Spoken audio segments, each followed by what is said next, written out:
Aku sering pakai kata wibu norak di videoku, tapi kalian tahu nggak sih kenapa bisa ada itu wibu norak?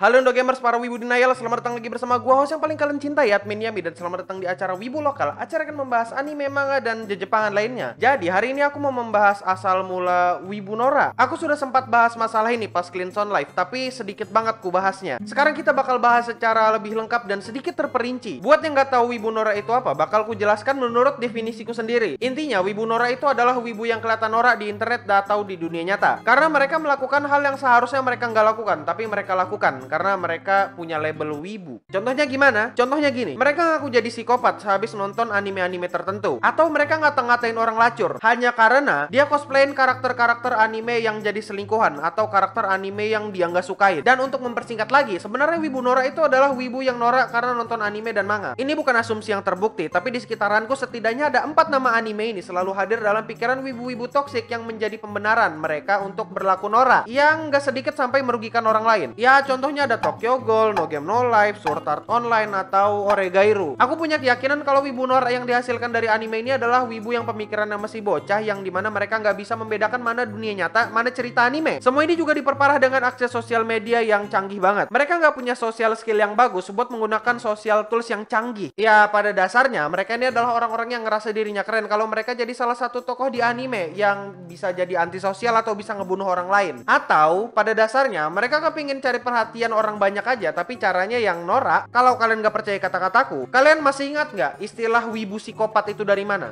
Iya, kita tahu itu dari Tokyo Ghoul. Banyak bocah yang ngerasa kalau mereka itu keren kalau menjadi psikopat. Mereka bilang, kayaknya aku psikopat deh karena aku gak merasa jijik atau gak ngerasa geli ketika ngelihat darah kambing atau ngelihat darah cicak. Ya, cara ngukur kadar seberapa psikopatnya orang sebenarnya nggak gitu caranya. Sebenarnya psikopat juga nggak gitu artinya. Tapi ya karena wibu norak aja yang bikin arti kata psikopat itu bergeser di kalangan komunitas. Anime kayak No Game No Life juga menghasilkan wibu norak yang bangga banget dengan statusnya sebagai gamer. Mereka ngerasa diri mereka superior karena mereka main game tertentu atau mereka main game di platform tertentu. Padahal mah kalau main game ya main game aja, nggak usah ngerasa lebih dari orang lain juga. Ya mau main di HP atau mau main di mana itu nggak masalah. Anime Sword Art Online juga menghasilkan wibu norak yang merasa kalau mereka jago di game dengan nickname Kirito. Kalian harus percaya sama aku, hampir di setiap game, hampir di semua game yang bisa di custom namanya, pasti ada nama Kirito di game itu. Ya jangan salah juga, nggak semua orang yang pakai nickname Kirito atau Kohaku itu norak. Tapi kelakuan beberapa di antara mereka aja yang ngerasa superior karena main game itu yang bikin mereka jadi norak. Terus Oregairu, anime ini juga menghasilkan wibu norak yang ngerasa antisosial dan gak punya teman itu hal yang keren. Beberapa bocah yang nonton anime ini ngerasa keren dengan menjadi hachiman yang gak suka bersosial dengan orang lain. Mereka dengan bangga gitu ngomong di sosial media kalau hachiman itu gue banget. Padahal inti cerita dari anime Oregairu itu adalah pelajaran hidup dan kisah romance. Bukan seberapa keren kalian kalau duduk sendiri di pojokan di kelas dan gak punya teman. Semua orang juga pernah mengalami fase atau masa dimana mereka menjadi wibu norak. Tapi ya tergantung lagi, apakah dia bisa keluar dari masa itu dengan cepat atau enggak. Ya aku juga pernah ada di posisi kayak gitu, dimana aku ngerasa keren kalau melakukan hal yang kayak anime lakukan. Bedanya adalah aku nggak nge-share itu ke sosial media, dan aku juga belum terlalu ngerti dengan sosial media pada saat itu. Ya pada dasarnya kalau masih bocah nonton anime yang sebenarnya buat orang dewasa, ya wajar aja kalau pola pikirnya masih aneh. Mereka berpikir kalau semua kenorakan yang mereka lakukan dan mereka share ke sosial media ini baik-baik aja. Padahal ya enggak juga. Untuk sekarang mereka masih bisa ngerasa nggak apa-apa kalau nge-share kelakuan aneh-aneh kayak gitu ke sosial media. Tapi ya lihat aja nanti pas umur 20 tahunan ke atas, ya kalian bakal malu sendiri. Masih mending kalau 20 tahunan udah sadar. Kalau udah 20 tahun lebih tapi nggak sadar-sadar ya kasihan aja. Aku berpikir bisa jadi mereka pergaulannya sulit banget, dan bisa jadi juga mereka adalah tipikal orang yang tahu-tahu jadi SJW atau keyboard warrior yang nggak punya tujuan hidup. Kesimpulannya adalah anime memanglah asik dan menyenangkan, tapi berusahalah biar nggak jadi norak. Kalau mau pamerkan sesuatu ya jangan yang aneh-aneh. Dengan menjadi kaneki atau hachiman di dunia nyata, kalian gak bakal jadi keren. Mending kalian jadi orang yang normal-normal aja. Satu-satunya yang keren kalau ada di dunia nyata cuma Kambe Daisuke. Dia orang kaya. Ya aku sih pengen jadi orang kaya. Sebelum kalian ngamuk-ngamuk, pakai otak kalian yang gak lebih besar dari kacang hijau itu buat berpikir bahwa nggak otomatis orang yang suka nontonin Tokyo Ghoul, No Game No Life, Sao, dan Oregairu itu wibu Nora. Enggak, aku juga nontonin. Aku ngomongin wibu-wibu Nora di sekitaranku yang kebanyakan kenoraan mereka bersumber dari anime-anime itu. Karena plot dan MC-nya mendukung keejian mereka atau kenoraan mereka, animenya sih lumayan bagus, tapi wibu Noranya yang enggak. Ya udah, mungkin itu aja dulu. Terima kasih udah nontonin video wibu lokal. Jangan lupa subscribe Cleansound Studio dan klik tombol loncengnya, biar kalian gak nanya-nanya lagi kapan aku upload video baru. Kalau kalian sudah subscribe dan klik tombol loncengnya, keluar tuh notifnya nanti di HP kalian kalau kami ada upload video baru. Aku mau ucapin terima kasih buat para donatur setia. Terima kasih kepada Senkasi-kun, Kinaryoshi, Dev, dan Mang Udin. Mereka adalah orang-orang yang sudah sawerin duitnya buat aku saat aku live stream di Cleansound Live. Makanya subscribe juga itu Cleansound Live dan klik tombol loncengnya di Cleansound Live, biar kalau kami live stream kelihatan notifnya di HP kalian. Jadi kalian gak nanya-nanya lagi kapan kami live stream. Ya udah, mungkin itu aja dulu. Terima kasih supportnya para Indo Gamer. Stay clean and sound.